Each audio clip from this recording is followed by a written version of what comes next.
guys, welcome back to another week here on Chase the Unknown. I hope you guys are having a great week this week. Today, I'm here with Trinity Dobbs. Jared's out for the week. We have Jachin. Is that correct? Yes, correct. We're currently video chatting. He's got his Avengers Infinity War stunt team hat on. It's pretty cool. But yeah, I know he's been involved with a lot of really high profile stunt teams. So thank you so much for coming on the podcast today. No problem. Awesome. So, and we were actually talking a little bit just for a few minutes before we got recording here. What's it been like for you with kind of just production in general, especially here in Georgia shutting down, and how has that been like for you recently in the last few months? Yeah, so for a lot of us, we've really just we've made do with kind of what we have. One of the good things about the industry is that we do have residual income, but outside of that and what we're able to do, a lot of us have just, started building up our own home studios more. This is my own kind of home setup and stuff. And, as far as me, I've been just looking into other avenues so that I can basically generate my own profits and stuff and, become my own smaller production company, So that's kind of been, one of the transition that, I see a lot of people in the industry doing is not only being on the performer side, but also on the producer side, and looking at ways that, we can kind of create content for ourselves. So, yeah. Awesome. Wow. That's so cool. Well, let's go a little back. How did you originally get invested and interested in stunts? How did you get started? Yeah. So all of this started with around 2016. I'd basically just been keeping up with a lot of the movies that were going on, just out of really aspirations of wanting to be an actor. And in the process, I went through the program AMTC. It's where I met Trinity. And, I kind of got an idea of what the industry was like through that. And there was a website that they gave us all the Southern Casting Call. And they basically just posted, extra work and stuff like that. So that was initially, just where I was looking to get in. And so when the superhero movies and stuff like that started filming and started becoming bigger, I was just a fan of just everything, together. So, I just remember being in college and stuff like that. And just, I don't know, I was just like, I just got to start moving again. Like those movies just really inspired me to just try things, physically again, because I had martial arts experience when I was a kid. But, as I got older, put education more to the top of the list. And then, other sports and stuff, soccer came in. But I really wanted to get back into that. So I began just shadow boxing and stuff like that and getting back in the gym, essentially. Mm-hmm. So around 2016, the casting call for Black Panther came and they were looking for people with martial arts experience. And I was like, okay, well, give it a shot. And initially I was just expecting to be an extra in there. So they brought us in, they auditioned all of us. They taught us maybe 8 weeks of choreography on the spot and both staff training. So with that, we had to execute, perform it in front of all the stunt coordinators, just a lot of high profile people that honestly, it's like you don't realize who you're in the room with until you realize who you're in the room with, And luckily for me, I didn't know like ahead of time because I didn't have time to freak out until afterwards kind of deal. But it was one of those things to where they taught us the choreography. We performed it on the spot and they sent us home. And a couple days later, I got a phone call and they said, we would like for you to be a part of the stunt team. And so that's when it kind of clicked and I realized that, oh, no, this is a stunt audition. And so from that whole ordeal, that's really what kind of like thrust me into, all right, what is it to be a full out stuntman? Because it's like, okay, we know that it exists as a profession. Like we've all heard, Hollywood stuntman. But, like I never knew anyone personally who was a stuntman, you know? Mm-hmm. So in that arena, one of the first things that I decided to do, I was just like, okay, let me just be a sponge and absorb as much information as I can and talk to veteran stunt guys and, you know, just figure out like, what is this business like? What does it mean to be a stunt? Like, you know, what are the physical requirements of, you know, a stunt guy? So it's a whole lot of, you know, just training physically, we trained for 2.5, 3 weeks maybe before we went on location and filmed anything for Black Panther. Wow. So the whole stunt crew, you know, we got to know each other, we got to spend time with each other, we developed bonds, but that was some intense training as well. So you know, just that whole thing, it was fun, it was worth it. That experience, you know, just made me say, okay, this is something that I could see myself sticking with for a while. And it reinvigorated it. It was the missing puzzle piece to the physical aspect that I had gotten because, you know, in college, it became more so about straight academics. And so I had, through that process, basically, you know, just cut out a lot of physical stuff that I was doing. Even soccer, you know, I stopped playing after high school. So I needed to do something that, you know, would feel just that physical aspect. So it allowed for that. You know, it was that space and that opportunity.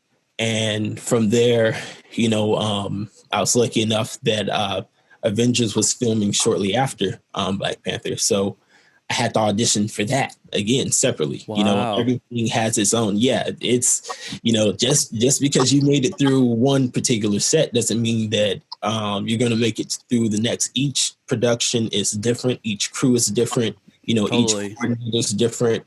So there are a lot of different variables in there that you kind of have to be aware of. And that's kind of my introduction, you know, to it. So that's a rare story that, you know, honestly, just coming in and working on 2 major films right off the bat, I was but that left me in a huge vacuum that afterwards, you know, I had to really learn how to navigate, because once again, just because you were on this film doesn't mean that you're guaranteed to, you know, in this film, you know, so everything is different. So I had those 2 films and pretty much, you know, nothing else that year. I had another TV show. I had 2 more TV shows towards the end, but there was a huge gap in between the work that I was doing at the beginning of the year and towards the very end of the year. And so just figuring out that it's like, you're going to have moments like that it's going to be hard to navigate, you know? Exactly. Yeah, it really, because communicate. From what I hear about the industry and from just a little bit of my previous experience in the industry, and on more higher profile sets, like we're talking about, you know, connection is everything. You know, they give you that opportunity to not only work and to form those bonds that you're talking about, like you said on the Black Panther stunt team, but you really have to almost in a way leverage those connections, you know, because you never know, you know, the person standing next to you might be going on to the next who knows what movie, you know. Right, and and I'm not saying everybody does have the power, but they might be put in a position where they have the power to say, hey, I just worked with this really cool stunt guy. He's really great at what he does. He's an awesome guy. He's easy to work with. He's not a drama queen. We need to bring him on, you know. And that's, from what I've heard, that's the main way that you get work. Yeah. At the end of the day, you have to be someone that people want to work with. That exactly. You know, it's like, look, we're going to be on set from 12, 14 hours, you know, a day for oh my goodness, how many days back to back? Yeah, exactly. If you're always going to be getting into it with people, or they're just abrasive people, or even people that, you know, I'll put it like this: there's a time and a place for everything, right? Even when it comes down to things like joking on set, like we have fun on set, but you know, when the cameras are rolling, like we cut it immediately. You know, like there's Exactly. a, you know, and if there's any point to where, you know, things are getting too louder and there's a thing, you know, I'll just start to, you know, one of the things that I do personally is just kind of, you know, distance myself. So it's just like, all right, you know, it's just like, you know, just stay away from the whole thing. But, you know, it's to have fun and to treat it still as a business at the end of the day. But, you know, once again, it's just like you still want to have fun where you work. You still like want to enjoy working, if that, you know, makes any sense. Exactly. And a lot of the things that I've heard just stories from other people in the industry really has come down to just like personality traits, you know, things like just timeliness or just not caring to a certain extent. You know, one of the first things that I learned early on was just like, hey, when you see people moving pads, move pads, you know, because these are the pads that it's like everyone's going to be using. As we're training, as we're going, as we're practicing, setting up the next shot, we need to have pads in place so that people aren't getting hurt unnecessarily or, you know, things aren't just to minimize the risk. And so these are things that are essential to the whole setup of the whole thing. So if we're slow moving pads, then that's an extra 10 minutes that, you know, everyone else has to sit around and stare and wait at us. And that's time on the clock. So now the director, second unit, everyone else has to halt their production, has to halt what they're doing. So if we make our job easier, one thing that I just look at too on sets is how can I make other people's jobs easier for them, right? It's awesome. So part of that is kind of having a macro and a micro kind of view on things, right? I know that I'm just a small cog in the stunt department, but I know that I'm going to have to see the accountants or the ADs when it comes down to contracts. You know, I know that I'm going to have to go through hair and makeup. I know that I'm going to have to go through wardrobe. So when I'm filling out my contract, you know, I'm meticulous anyway. I'm taking pictures. You know, I'm reading everything like 3-4 times.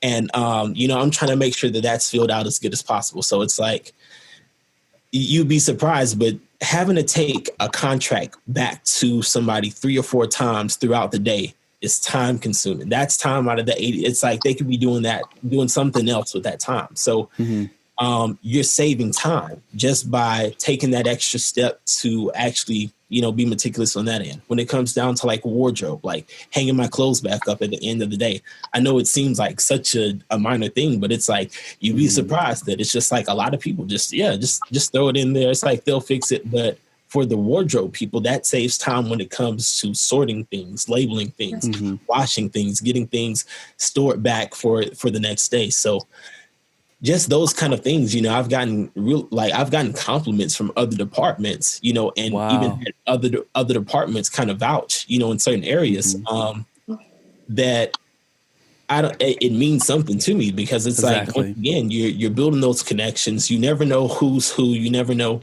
And at the end of the day, it's just about being a good person, you know, like, so, you know, if you're a good person all the time and in every little thing that you do, you know, at the end of the day, it's like those things add up and it's like it goes a long way, you know. You're around them for 15. It's almost like they're your new family in a way. You know, because you're spending, if you do have a family, you know, and for people who are in the industry that do have a family, you're most likely you're spending more time with those people than your family, you know. And so at the end of the day, it's just being about someone that you would want to be around yourself, you know? I feel like that's so valuable. I think that's so important that you were able to kind of find that line. Cause I know I've worked with people in the past that just really have never been able to find that, you know, and it ends up being a situation where you don't really want to work with them anymore because, you know, they just slow everything down. It's like, and then you get to a weird spot where it's like, you know, nothing against you personally, but you know, like we can't get stuff done as fast, you know? Yeah. And especially when you do have really high, you've got, you know, Chadwick Boseman and Robert Downey Jr. and all these people that we insanely look up to. Like, you don't want to be the one caught wasting their time, you know? Right. Yeah, absolutely. That's insane. And one of the things that I kind of learned early on too is just like, sort of like, well, I have a degree in mathematics. So sometimes I'm just kind of thinking about like the logistics, the numbers kind of aspect of it. And just thinking about like what we're getting paid, what the actors are getting paid, what the directors are getting paid, what the makeup people are getting paid, what the costume people are getting paid. All these people, the caterers are getting paid that you have on set.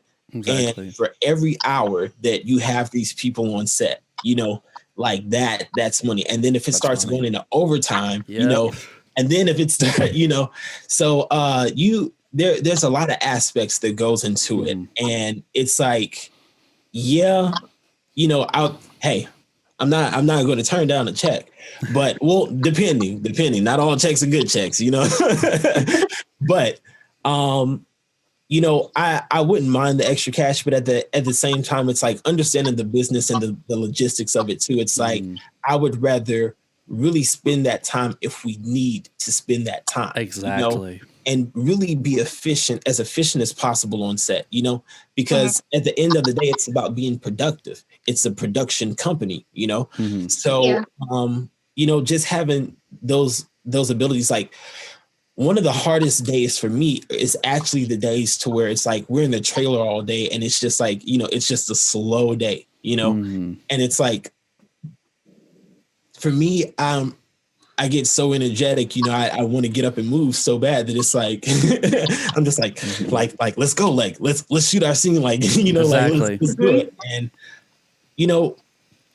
those days move quicker for me when it's like, you're in the action, you're moving, like you're just, action to cut, back and forth. But, everything has its purpose. And I understand that, on those days that it's like, they're shooting a lot of dialogue that day, or they're shooting, other things like that, but even if it's just like, you always hear even the complaints of just like other departments. If one group is holding it up, it's just like, if the stunt department is holding up the production, you're going to hear about it. Exactly. The other people are going to be like grumbling in the back and saying, "Oh, here go the stunt guys. Oh, they're just goofing around again." It's like, oh, they could have had that stuff moved and out the way so that we can get in and do what we need to do type deal.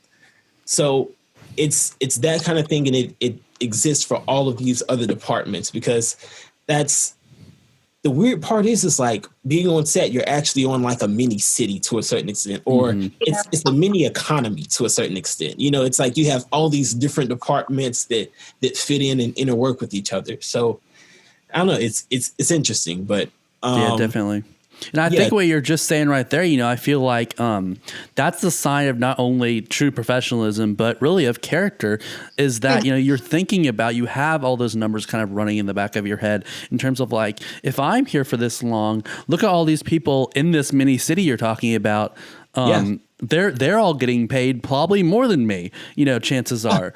And so for you to be able to kind of look around and be able to take all that into account and go, okay, I'd rather do as much as I possibly can personally from my perspective to make sure that we're not here all day. Even if it means that you're not going to get that extra hour of check or whatever it is I think really not only the sign of a true professional, but it's really just speaks volumes of your character as well. Absolutely. Yeah. Exactly. Switching tones a little bit. Do you have any interesting or scary or anything stories from on set, from working on any of the movies you've worked on so far? Well, there's plenty of kind of interesting stories. Close calls. I don't think I've had any. A couple kind of close calls, but nothing really serious. Honestly, I've been very fortunate. That's awesome. Just in that aspect, and I'm one of those people that it's like, I pray before I do anything, anything on set, just going into it just to make sure I'm covered, and, I try to pray that it's like, all right, if anything doesn't, let it be minimal, let it be, something I can recover from, but, like just keep me protected from life-threatening, situations. But let's see. I guess, since we're talking about Black Panther, that's one of the bigger things, with that being my first, like major stunt. That was quite the experience, right? Because, that was the first wire gag that I had done, essentially. Where you see me get picked up on screen and tossed to the high heavens of Wakanda.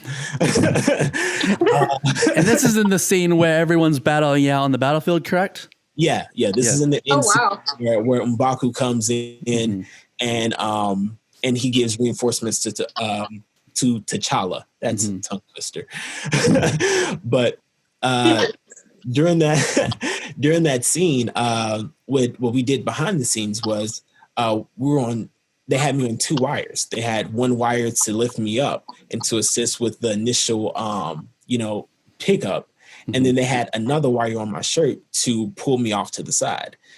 And when we filmed that, initially the first time, they had me flying into a couple other stunt guys, a couple veteran stunt guys. So I was literally being flung in the air. And there was a couple times that, we had pads down. And I remember there was one time I hit the edge of the pad and slid off and really ate some dirt on that one.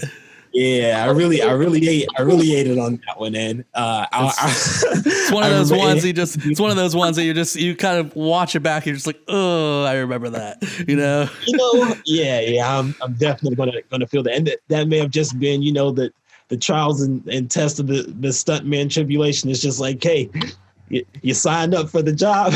Exactly. You want to know what it comes with.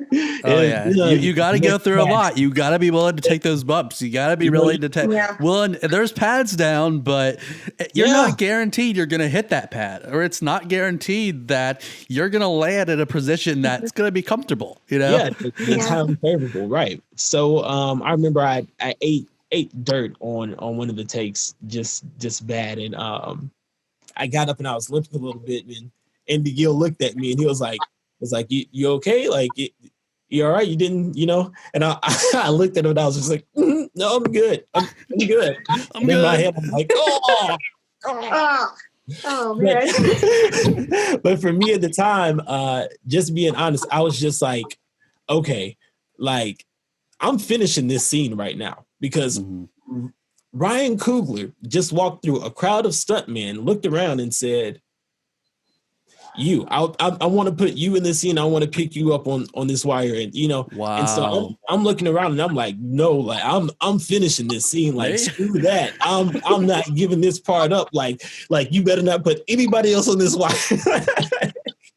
I'm like, I will finish the job. That's crazy. So, that after that, I got tossed into a couple friends of mine, JT and Chris Moore. Those guys caught me every time, and we landed in some awkward positions, not the most favorable, but we grew together. It's a learning experience. It's like growing. You learn, and you grow together as you're getting simultaneously injured. Right. Exactly. So, that was a introduction, and it's one of those things to where honestly, I just had to jump straight in. It's like swimming in a pool to a certain extent. Exactly. I don't know. It's like. I've been swimming for so long that my way of adapting to situations is just to jump in the water, like throw me in the deep end. I'll figure it out.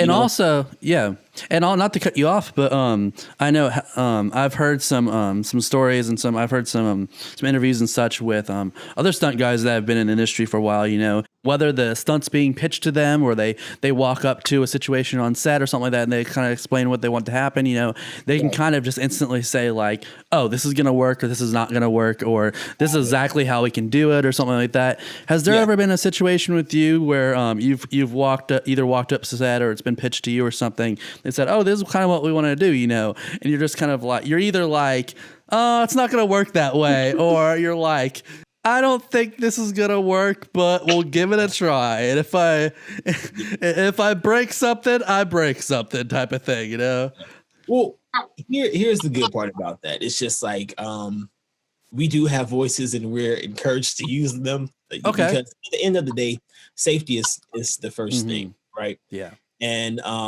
if you have something that happens on set, that's going to be a huge liability for the production, for the stunt team. It's gonna. No one wants to deal with that, right? Exactly. So if there's something that doesn't look safe, or if there's something that is kind of sketchy, we can definitely be like, hey, I'm not doing that. Exactly. And we reserve that right as human beings first and foremost, to just be like, Right. no, that's too sketchy. Yeah. And most of the times, and more often than not, we have really good coordinators. Exactly. I was just about to say that you have those stunt coordinators to kind of cover your back as well. Yeah. And because once again, they don't want anything bad to happen. Like the majority of stunt, coordinators, like they want to see, safety. It's like that. Once again, that makes everyone look bad. And I imagine even the ones that maybe aren't so great, even they don't want to see something bad happen on their set. It's still a life. Definitely. Right. No, it's still another notch on their career, another thing that, they have to deal with. Oftentimes those things happen just purely out of negligence, right? But a good coordinator is going to be on top of those things. They're going to be checking things there. Once their crew rigs up everything, they're going to go back and they're going to double check and they're going to inspect everything. And they'll look around and say, all right, yeah, I like the way this is set up. They're going to pull on stuff. They're going to say, okay, I don't like this configuration. I think it'll switch. It'll be better if we switched out this carabiner with a different clip and ran it a different way. So you have those situations all the time to where if something isn't safe, it usually will say something. And then if we think something's safe, we'll do trial runs. We'll do things at 50%, 60. All right, we're going to take it up to 75. If we need to start lower at 20%, 25%, we'll do that. And we'll give it a test run, see how it works. It's essentially like, it's physics, it's science. It's, you do have to tweak it and fine tune it until you get what you're looking for. But exactly. But yeah, you start off with as safe as possible, as safe as you can possibly do it. If you think of a better way, if someone else can think of a better way, use the safest way possible. And then from there, we can tweak it and fine tune it. So. Exactly. Yeah. As much as and that's the thing, I think, as much as we like to talk about all the crazy things that people have done and the crazy things that happen in the life of a stuntman, at the end of the day, safety is the highest priority, and that in a way really matters above anything else that you're doing, no matter the gag, the shot, whatever it is. I'm the type of person who's like, I'll do anything for the shot almost, no one wants to see anybody get hurt, as much as we want to do cool stuff and want to see cool stuff, get a cool shot, at the end of the day, I think that is the thing that's on the forefront of everyone's minds, is that safety is at the end of the day the highest priority for our performers.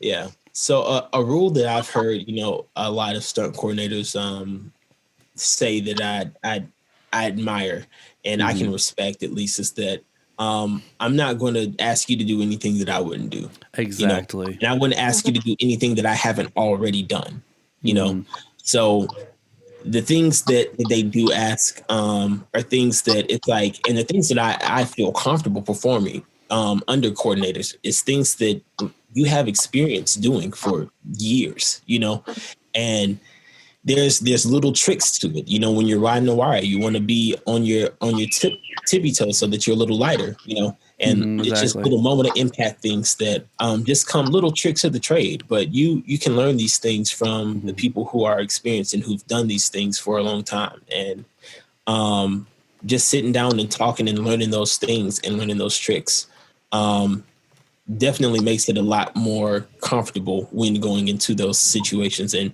knowing what to do. So, Exactly. That's awesome. Is there anything you wanted to add, Trinity? I know I've been kind of dominating the conversation here a little bit, but boys will be boys. Let them talk about fun. I know it's not every day I get to have a conversation like this. So, I did want to ask though, because you said you got into doing this through Southern Casting Call because you had martial arts experience, right? Right. So how do you would you recommend for somebody who's unsure of how to get into stunt work, but that's what they want to do? Okay. So basically, my experience is very rare. It's a different story. Most people who get into stunt usually just start by training at different gyms that you have different stunt professionals that train it. So you have a couple of them in Atlanta, like Jump TNT. Well, a lot of some of them are kind of exclusive to stunts, I guess. Stunt performing, yeah. But usually, you'll have people who are training at gyms already, just more often than not. And there's somebody who works in stunts that they either know or who trains at that gym as well. And they see talent, or, they ask them like, hey, like, I know that you do stunts. Like, what can I do? Like, can I train with you for a while and, and just see what happens or just whatever. But a lot of it starts really just with relationship and showing that drive, that dedication up front, that it's like, if you want to do it, these veteran stunt guys, they're going to say, hey, don't waste my time. If you want to go to the gym, if you want to train, let's train. Meet me at this time specifically. Like, be early. Don't be late. And when you're there, give it your all.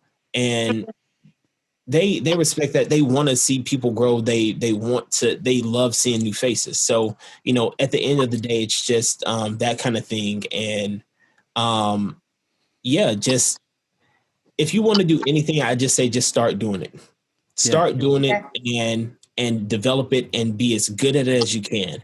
And you'll come into contact with the right people and the right things, because it's like, even me training prior to the casting call, I was training on my own and I was doing things on my own, even in my own backyard, even in my dormitory room, and, just wherever. And through that, I was preparing myself already for when a situation would come.